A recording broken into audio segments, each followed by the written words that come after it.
بسم الله والصلاة والسلام على رسول الله. السلام عليكم ورحمة الله وبركاته. يا جماعة كالعادة نسبة حضور بالصلاة على الرسول صلى الله عليه وسلم، ونضغط اللايك الجميل.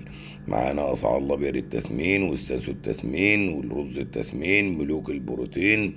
وللأسف الشديد في هبوط في أسعار الأبيض التسمين، وريح النهاردة شويتين واشتغل 38 ونص.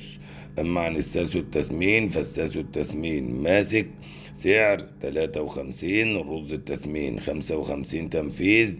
البلد الحر شغال 57 جنيه على مستوى جميع المحافظات.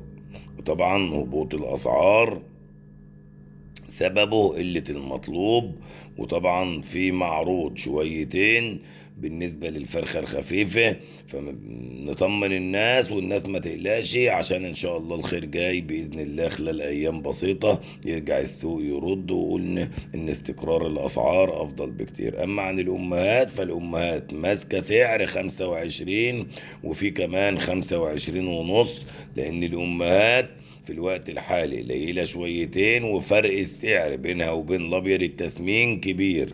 وطبعا الامهات في الوقت الحالي بتتباع بسبب زيادة أسعار الخامات، وإن الإنتاج بتاعها بيتباع بأسعار زي ما احنا عارفين، جنيه و70 و80 قرش. مفيش أي مقارنة بين المنتج وبين تكلفة المنتج في الوقت الحالي. وزي ما معظم الناس عارفين ان زيادة اسعار الخامات هي الازمة الحقيقية للفراخ، وهي اللي مزودة اسعار التكلفة عند المنتجين.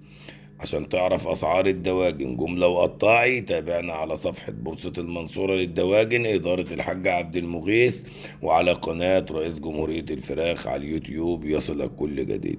طبعا بالنسبة للبيض فالبيض في زيادة في اسعار البيض الابيض. النهاردة 74 البلدي، 75 الأحمر، 77 و78 جنيه على مستوى جمهورية مصر العربية. والزيادة في أسعار البيض وإن شاء الله توصل المنتجات لتكلفتها خلال أيام بسيطة، وللأسف الشديد هتزيد زيادة كبيرة على المستهلكين، نتيجة لأن مفيش مسؤولين ومفيش رقابة على صناعة الدواجن، ولأن الأسعار في الوقت الحالي متدنية شويتين، وخرج منتجين من السوق كتير، والإنتاج قدامه شويتين ويبدأ يقل شوية عن الاستهلاك. وطبعا هنا هتزيد الأسعار وتزيد على المستهلكين، وربنا يعوض على الجميع.